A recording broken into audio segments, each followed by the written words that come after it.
What would you say are the top three communication essentials as a leader for building that environment of trust and a safe space for vulnerability so people can feel that they can be human and Yeah. it's okay?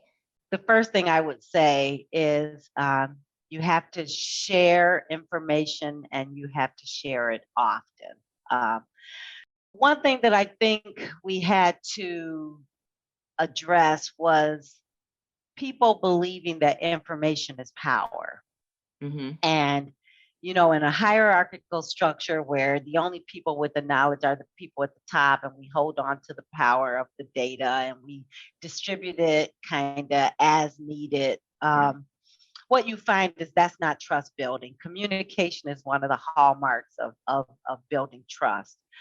And it's interesting that the pandemic forced us into a higher frequency of communication because we knew that our people were distributed. And Hmm. what we learned through the process is the more we communicated, the happier the people were and the more productive they were.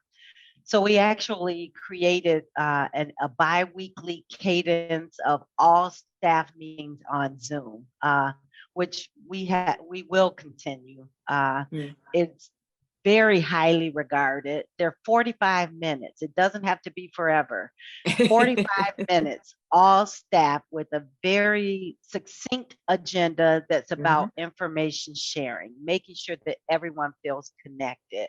What are the priorities going into the next month or so? What are issues that we are encountering, and how might everyone help and support us in these issues?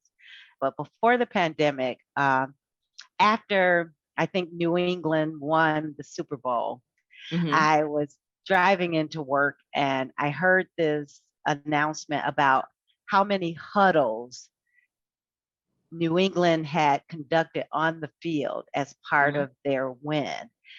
And it was many, many more huddles than I would have imagined because, of course, the huddle isn't what they talk about. The huddle isn't what the announcers highlight. But the huddle is where the game is won. Yeah. So I came back to the foundation and I said, we need to have more huddles. And we created what we call Huddle Week at the foundation. And several weeks throughout the year, we were bringing the team together, Hmm. the entire team, and we were huddling around what are we trying to accomplish? Who needs to Hmm. get this done? How do we support one another?